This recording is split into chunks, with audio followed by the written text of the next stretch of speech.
Today's January 10th. You all know what that is? Well, Christians around the world are actually commemorating this day that Jesus was baptized by John the Baptist. But I went online to see if there was any other things being celebrated today, and there's I'm sure you're all aware this is Houseplant Appreciation Day, right? This is also, and you'll love this, National Bittersweet Chocolate Day. Yeah, it's also Save the Eagles Day, and last and probably least, it is Peculiar People Day. I don't know who they were referring to, but I took it kind of personally, actually. But I decided to declare this another holiday. This is Stamp Out Cell Phone Day, and I want you to say this affirmation after me. I will stamp out my cell phone now. Say it with me. I will stamp out my cell phone now. All right, I'm sure you got the little subtle hint in there of what you're supposed to do right now. I trust that.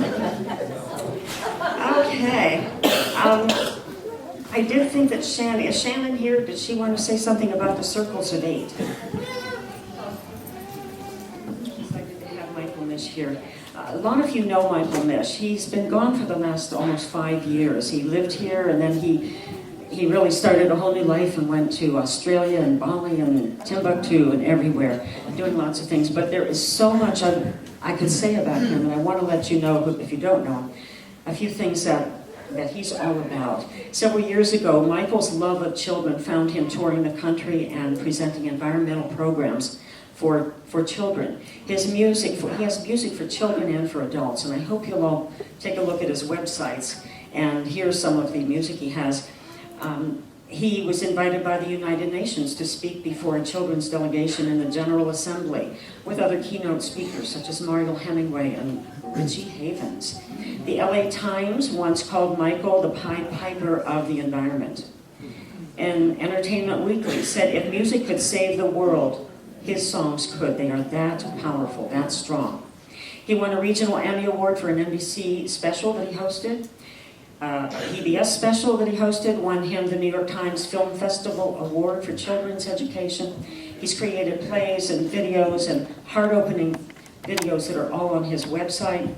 He led also the children's programs at John Denver's WinStar Symposiums. Now, some of his songs have actually been recorded by John Denver, Sherry Lewis, Marilyn McCoo, and Glenn Yarborough. More recently, though, he's been a scuba instructor, and I suspect he probably sings underwater. I'll bet he does. Okay, so you're going to hear more from him in a little while. So before I start my talk today, I had invited a special person, a person who's very dear to my heart, to come and sing a special song that I wanted to open with. Yes, we all cry that he's not here. He really wanted to be here in person, but it was kind of long distance. He really couldn't afford the airfare to be here. But he did allow me to show the song that I want to sing on the big screen. So I'm going to turn the lights off, and we're going to hear the song anyway.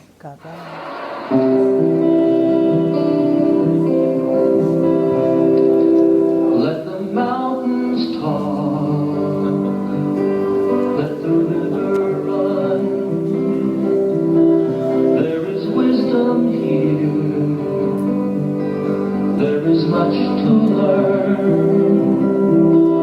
There is much to know. Much to understand. In this healing time, all across the land. You have heard my songs, oh so many years. You have laughed with me, washed away my tears.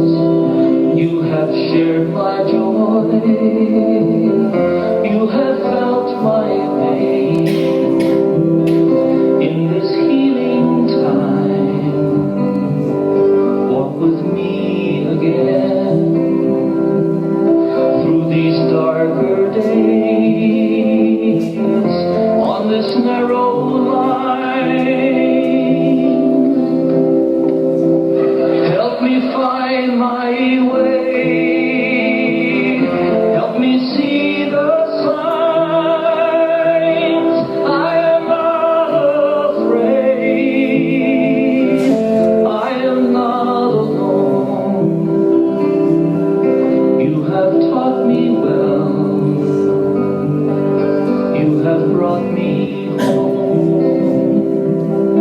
Let the mountains speak, let the rivers run, as the world awakes to the rising sun. In each brand new day, in our own rebirth, in this healing time, on our mother. Let the mountains talk, let the rivers run. There is wisdom here, there's so much to learn. In each brand new day, in our own rebirth, in this healing time, for our mother Earth. In each brand new day, in our own rebirth, in this healing time, here on Mother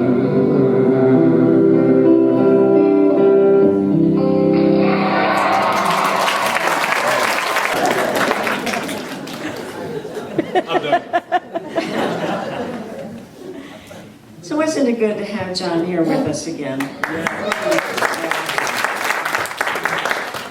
I titled my talk today, Healing Time on Earth, from Jesus to John Denver and beyond. Now you probably wonder, how is she going to bring Jesus and John Denver together? I don't know if Jesus ever played a guitar and sang around a campfire, but I can tell you John didn't really walk on water. He really didn't. But he did inspire us. He's inspired millions of people around this earth to take care of our planet, to love the earth, to love one another. He was that kind of guy. It was just who he was. So let the mountains talk, let the rivers run. I don't know about you, but I am so drawn to the mountains around here. We live in such a rich, rich place, don't we? If we want to be on the beach, on the ocean, and see those beautiful rocks that jut up out of the water, we can do that. If we want to be in the mountaintops, if we want to ski, if we want to be on the rivers and watch them run, we can do that. We are so blessed to live in this Rogue Valley and this whole area. And I know that almost every weekend, at least in good weather, I'm drawn to the mountains. It doesn't matter if I'm hugging a tree or hiking a trail or sitting on a rock playing my Native American flute or looking out at the Purple Mountains majesty or whatever I'm doing, I feel inspired. And the higher up I go, the higher the elevation is that I'm sitting at, the more inspired I get. And I notice that as I come down into the valley, I lose some of that, but not all of it. Once upon a time, and this was about 2,000 years ago, there were a group of people who truly, truly honored our earth. They deeply revered everything about the earth. They lived along the rivers, they lived in the mountains, they lived in the deserts, they lived in places of nature, and they honored it. They contemplated the wonders of the earth, and they had certain, what they called communions, that they did every day, every morning, every noon, and every evening. In the morning, they did the communions to the angel, to the earthly mother, the angels of the earthly mother. And they lived in total harmony with their environment. Now, we don't know a lot about them. They're called the Essenes. I'm sure some of you are familiar with the Essenes. We don't really read about them in the Bible, at least not by that name. If you've read the Bible, come from a Judeo-Christian background, and you've read the Bible, you've heard of the Pharisees and the Sadducees, right? So the Sadducees were the more conservative people. They were often very rich. They were the aristocrats. They often held positions of power. They were the chief priests of the land. And they were more concerned with politics than religion. They tried to keep the peace by going along with the rules that came from Rome. Now the other group was the Pharisees. They were the more common people, the businessmen. They really believed in the scriptures, which we now call the Old Testament. And they believed those scriptures were written by the hand of God. kind of reminds me of our political system. The conservatives would be the Sadducees, and most of us here would be the Pharisees. But there was a third group, which I'll maybe should call the independents. These are the Essenes. Because they had a more balance, I feel, it's just my opinion, my political view, nothing political here. I feel that they had a more balanced understanding of life. They were a minority group. They were a very contemplative group of Jews. And as I said, they were not mentioned in the Bible by the name Essenes. And we didn't know much about them until more recently, in the 40s and 50s, when, with the discovery of the Dead Sea Scrolls and the Nag Hammadi Library. And actually, back in the 20s, there was a young man named Edmond de Bordeaux Zekeli. He was in a monastery, and he was eventually given permission to do some research in the Vatican archives, the secret archives of the Vatican. Many of you may be familiar with his books. When he was there, he actually discovered the original manuscripts that were written by Saint Jerome. Now, those manuscripts had been thought to be lost back in the 5th century, but he found them, and among those manuscripts was the complete text of the Essene Gospel of Peace. And so Zekeli actually took years to transcribe from the original Aramaic into English, and we have the Essene Gospel of Peace now with us. And this gives us a really deeper meaning of who this group of people were and of their importance, the importance of their tradition to our times now. The people that have studied these texts believe that Mary, Jesus' mother, was an Essene, and that John the Baptist was an Essene, and that Jesus himself was raised in the Essene community. Now, the Essenes understood that they were surrounded by forces, which they called angels, and they communed with these angels every day. The angels of the visible world of nature and the invisible cosmic world. They communed with the angels of the earthly mother. Every morning when they arose, they got together, and before they started their workday, they contemplated. So I want to just go through the ones that they did each day. On Saturday, they contemplated the food that was provided by nature. They were very strict vegetarians. I know many people believe that Jesus ate fish because he befriended fishermen. May not be true, because the Essenes were known to be very strict in their vegetarian ways. And so on Saturdays, they contemplated the foods that were provided by the earthly mother. On Sunday, they communed with the angel of earth, and they focused on the powers of generation and regeneration, of the generation of food germinating in the topsoil, providing us with our food, physical food, and also with the balanced sexuality and the balanced regeneration of humans, human fertility. On Mondays, they communed with the angel of life, vitality and well-being of the human organism. And they had an astonishing ability to actually absorb the forces from the trees, the energies from the trees and the forests. They were very healthy people. Tuesday, they communed with the angel of joy, and they focused on everything joyful, the flowers, the trees, the sunsets, sunrises. They appreciated every single thing about nature. And it helped them to bring their inner harmony and serenity within them. Wednesday was the angel of the sun. They knew how to actually cure certain conditions by harnessing the rays of the sun to bring about what many historians thought were miracles, but they understood how to do that. On Thursday was the angel of the water. They knew that the quality of the waters on our planet related to the quality of our blood.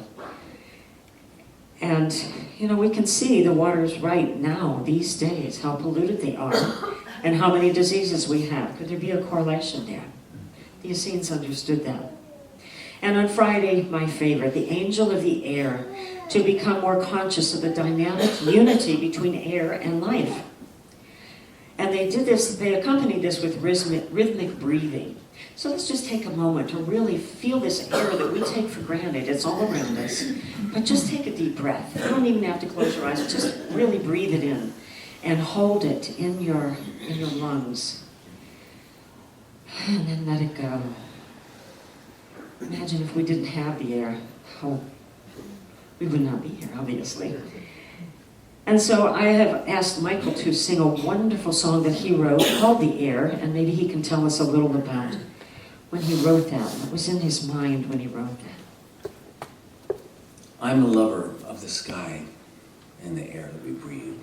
And I think the air is probably the most wonderful gift of love that this planet gives us, to let us know that it wants us here. The very thing we need. Air, food, and water, but air first and foremost. So I wrote this song as a love song to the earth, thanking the earth for this air that it gives us. And actually John told me, you know, Mike, I'm singing that song. I'm recording it, you know. I said, good.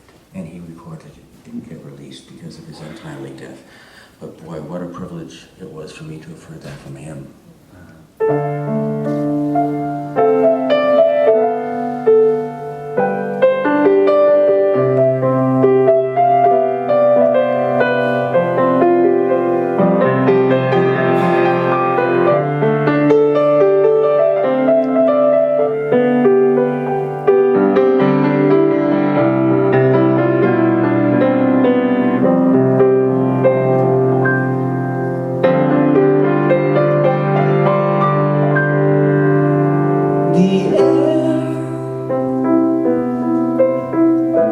Love it fresh and clear, the air.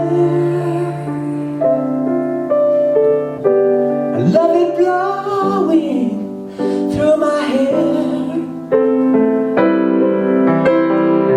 I love to breathe it in, and with deep breath I leave it in.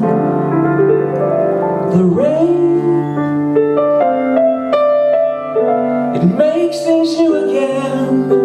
The rain, when it falls on my window pane, I love to watch it fall, the pure and simple wonder of it all.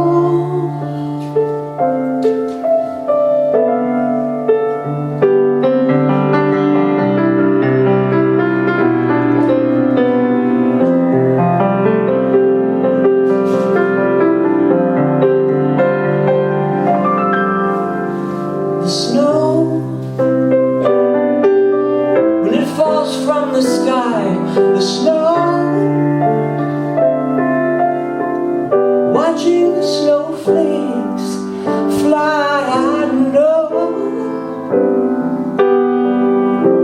the winter's here for me, a cool and pure white fantasy. The wind, I feel alive, flying. I run so fast that I begin to fly up to the sun, and when I fly, I breathe in all the air. I love it fresh and clear, the air. I love it blowing through my hair.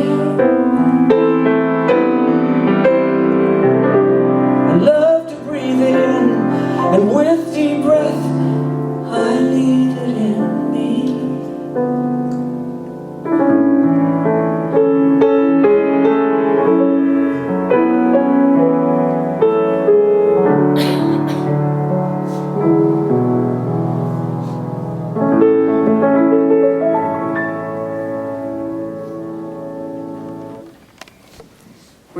We're devoted to the invisible realms. The angels are the Heavenly Father. The Heavenly Father, and the angel of creative work. You know, they all carried some kind of creative work, and they considered that to be an expression of love, very high expression of love. On Mondays, they communed with the angel of peace. They transmitted peace to the world. They were the ones that started the phrase that we often greet each other with, peace be with you. The angel of power was Tuesday evening. And they conceived that the whole universe is a cosmic ocean of life, in which cosmic power unites all forms of life on all planets. On Wednesday, they communed with the angel of love, and they believe that a cosmic ocean of love exists everywhere, uniting all forms of life, and that life itself is an expression of love. Thursday evening was the angel of wisdom, and they brought their currents of intuitiveness through, and knowledge and wisdom. Now they also had at noon, they had every day at noon a different focus on peace. Peace with the body, peace with the mind, peace with family, peace with humanity, peace with culture, peace with the earthly mother, and peace with the heavenly Father. The Essenes were so devoted to our planet and to all the beings that they shared this planet with. They were pacifists. Now, I mentioned before that the Essenes were very strict vegetarians. There's a story in the Bible about Jesus overturning the money table, money changer's table. And I know that in the traditional Christian teachings that was interpreted as Jesus saying that there was something wrong about money. But actually, according to the Essene traditions, he overturned that table because they were selling animals for sacrifice. And the Essenes were very much against any kind of animal exploitation, including eating them. And so his human anger came up when he saw that. He did not want them to be sacrificing animals. He wanted to teach people it's no longer appropriate in our religion to be sacrificing animals for anything. You know, humanity has never been completely at peace. Man has always exploited people economically, oppressed people politically, suppressed people by military force. And the Essenes really knew that these injustices were caused by deviations from the natural laws. They regarded both riches and poverty, both being overly rich or being really poor, as being deviations from the law. They believed in balance, that it all needed to be in balance. They took no part in wars, no part in politics. They withdrew from the disharmony of the cities. They had to, they were persecuted there. So they withdrew from all of that energy and they moved into the, as I said, the mountains, the rivers, the lakes, and all of the places in nature. And they left behind their teachings. They left them in the minds and hearts of those that would carry them forward. They left them in scrolls, which some were buried in caves. Perhaps they knew that one day we would find those. I've invited Anya to come up and read a paragraph from the Essene Gospel of Peace. So, Anya.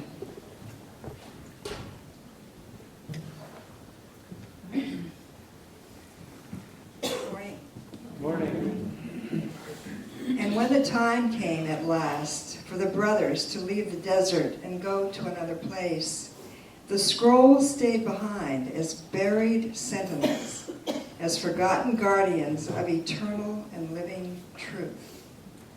A dark age began, a time of savagery, of barbarism, of book burning, of superstition, and worship of empty idols. The gentle Jesus was lost forever in the image of a crucified God. The Essene brothers hid their teachings in the minds of a few who could preserve them for their descendants, and the scrolls of healing lay neglected beneath the shifting shadows of the desert.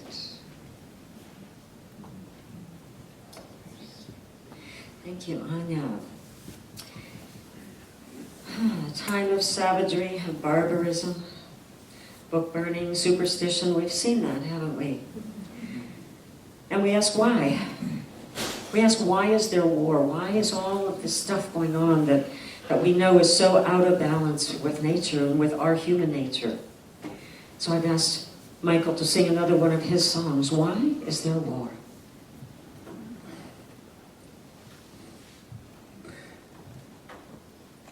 Well, I wrote this song because I wonder, why is there war? It's the inconceivable war is. And I'll never get it. So I wrote this song and I probably cried the whole time while I was writing it, as I was crying watching John Denver. Gosh. Emotional day. Thanks, Donna.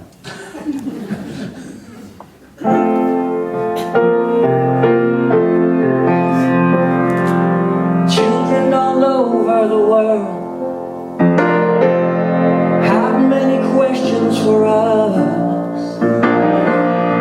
Like, what are we here for? How deep is the sea? And what does it mean to be free? But there's one question out there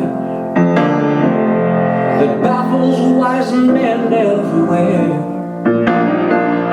And all children wonder why they get no reply. The question remains in their eyes when they ask, why is there a war? What's all the fighting for? Why are there missiles, bombs and guns? Why is there a war? Children keep asking us why. Why do we all live and die? But the answer we give them is to love one another. And if that is so, tell me why. Please tell me why. Is there a war? What's all the fighting for? Why are there missiles, bombs and guns? Why is there a war?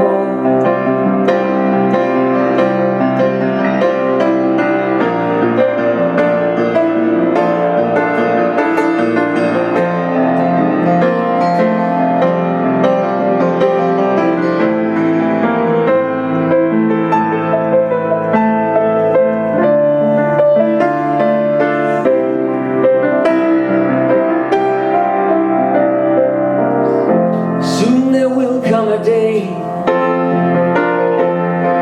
when all bombs can be put away. The questions of children will still take us to task, but there's one less question they'll ask. They'll never ask us, why is there a war? What's all the fighting for? Why are there missiles, bombs and guns? Why is there war?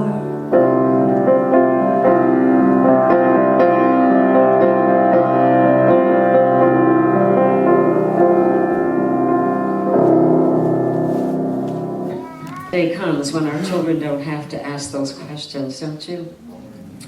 So that was long ago. Hasn't changed a whole lot, has it? You open any newspaper, turn on any news program, and you're going to hear about war and social injustice and environmental degradation and savagery and all of the things that we are bombarded with. Now, many of us in this room were around in the 60s. How many were here in the 60s? Now, they say if you remember the 60s, you weren't really here. Because you wouldn't be remembering it. Well, I was here in the 60s. It was a time of the flower children. It was a time of protesting the war and protesting injustices of flag burning and bra burning. Now, I didn't do any of this. I didn't. I was somewhere between a geek and a nerd, I guess. I don't know. I just wasn't into all of that kind of stuff. I did get caught in a demonstration once in Washington, D.C. in my tiny little car, and they were rocking it. I was on the inside looking out. I didn't know what they were doing, really. But I looked at those times. Maybe they were a bit out of balance, but I look at those times as part of the Great Awakening. I think young people were finally waking up and saying, wow, what is going on? Why is there war? They were the ones being sent to the war, so of course they were going to protest that. They were noticing the greed. They were noticing everything that was going on that was unlike love, and so they made it their mission to express free love, right? So I think we were noticing about the environment in those times and human rights being exploited. Everything out of balance. Now, it was during the 60s and 70s, particularly the 70s, when a lot of environmental organizations were formed or were brought out more into the open, like the Sierra Club. Anybody belong to the Sierra Club? Back then, I did back then. Audubon Society, Nature Conservancy, National Geographic Society, all of those things. There was one particular environmental education organization that really touched me deeply and changed my life. And I want to talk about that today. It was called the WinStar Foundation. And it was co-founded by John Denver and his friend Tom Crum. Some of you familiar with Tom Crum, an Aikido master and the author of Magic of Conflict. So John's passion for the earth actually began when he was very young.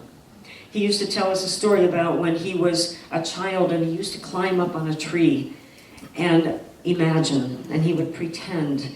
And he would imagine that one day he was going to have friends from all over the world.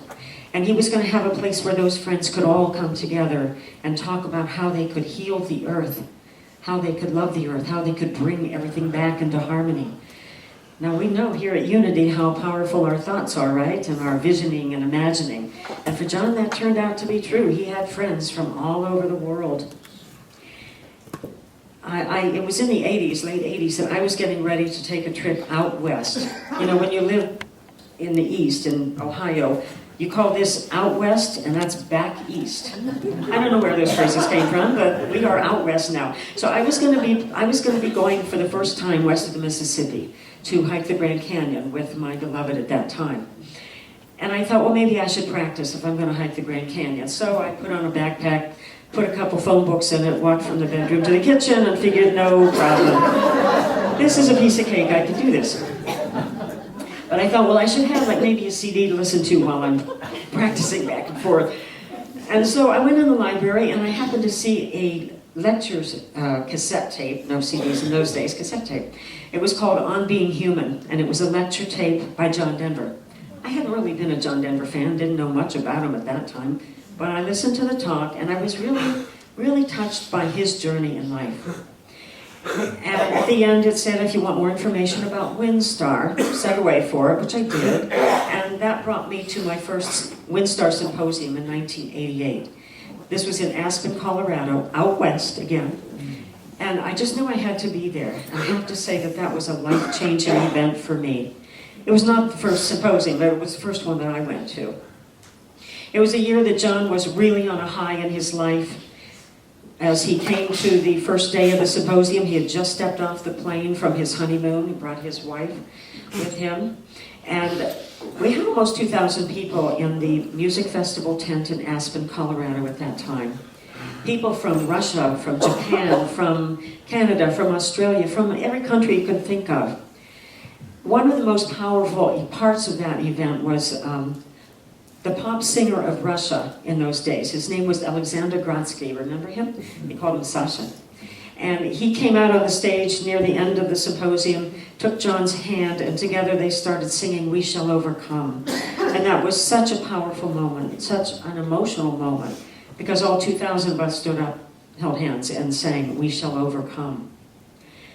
And at the end also they mentioned, or John announced, that if anyone was really inspired and wanted to take the energy of this symposium back home and start a connection group to WinStar, we could do that. So of course I was excited about that. Well, I went back home, and of course I waited to see who was going to start that. Eventually it dawned on me,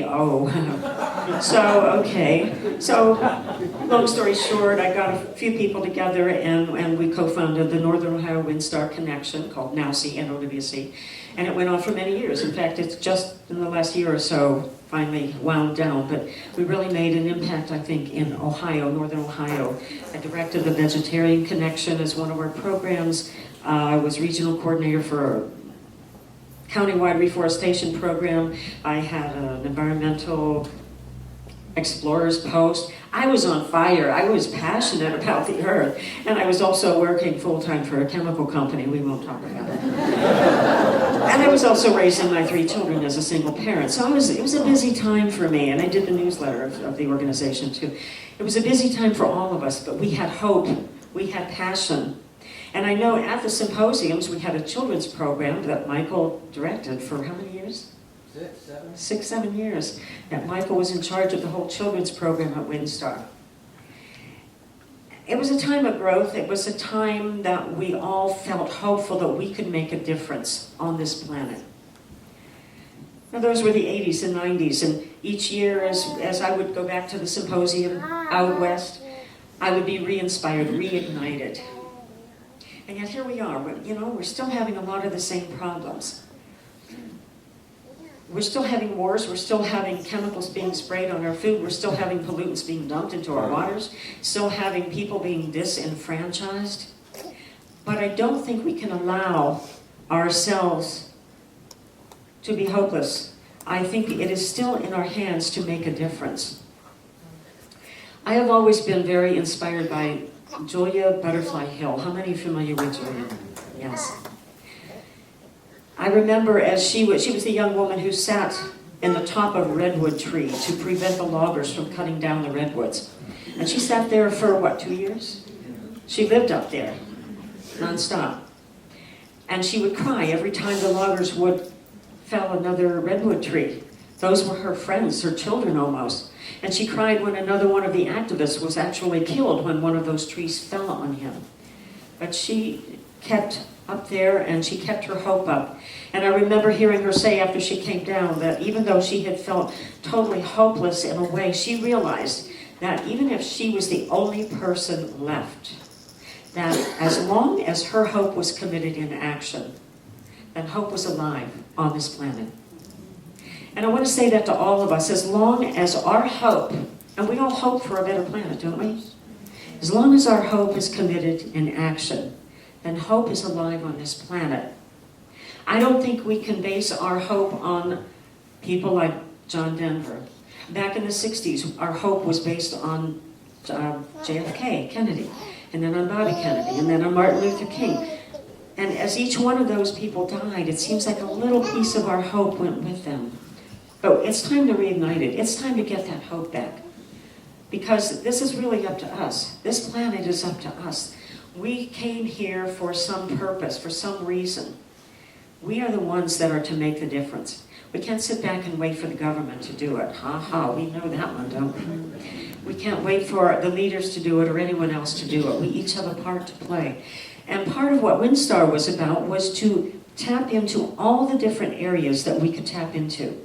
We were told, find something you're passionate about. You don't have to save the whole world.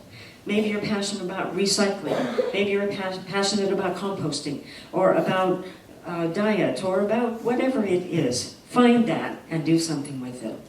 So I think I really want to invite all of us, because you know what? Maybe we are the Essenes. Maybe we've come back in these times to come back into what it's all about. Maybe it's really all about us. So let's take that into prayer for a moment. And just take a deep breath, feeling that air that surrounds you permeate every cell of your body. And hold that air in your lungs for a moment before you release it. How often do we take this air for granted? Do we remember to give thanks for the air?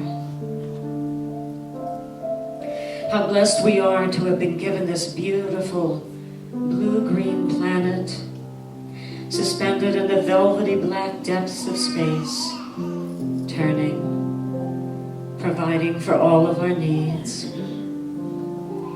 We have water, we have sunshine, we have topsoil, we have all that we need to provide nourishment for our bodies. We give thanks for that. We have mountains and flowers and trees, sunrises and sunsets to inspire our souls. We give thanks for that. We've been given the privilege to be caretakers of millions of varieties of animals and birds, bees and insects, not dominion over, not having a right to exploit, but caretakers. We give thanks for that privilege. We have each other. We have each other to respect, to love, to care for. Will all of us, will all of this be here forever for us? Maybe, maybe not. We hope so, we pray so. It's really up to us. This is a healing time on earth. The earth will heal herself with or without our cooperation. To be a part of the healing, the great healing, is our opportunity. It's our privilege. It's our responsibility. We're here to express life in a balanced way. We're here to remind each other when we forget who we are. We're here to embrace our world and to protect her. Yes, the mountains talk. Our invitation is to hear their wisdom. There's so much to learn, to know, to understand in this healing time all across the land. So let us learn.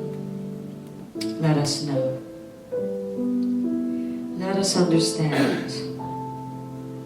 Let us be the change that needs to take place now. Peace be with you. Peace be with us all. And so it is. And so it is.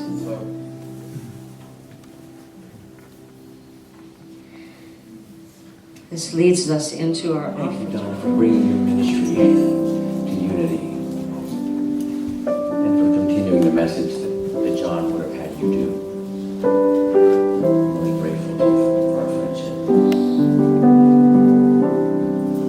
Sunshine on my shoulders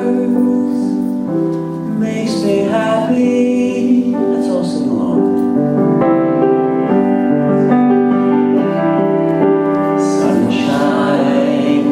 In my eyes can make me cry.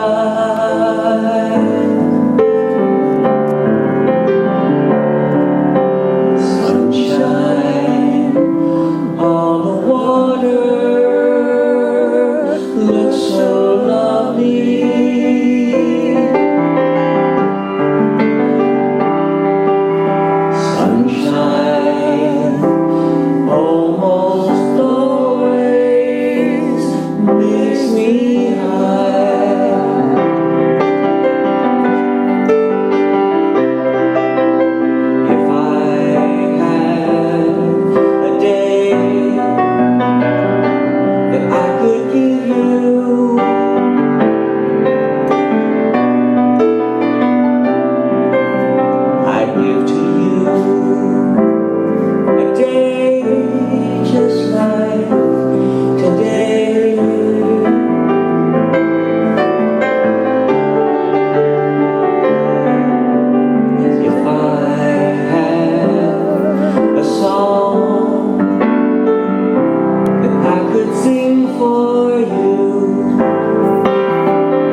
makes me high. Sing it, Jane. Sunshine, almost all the time, makes me high.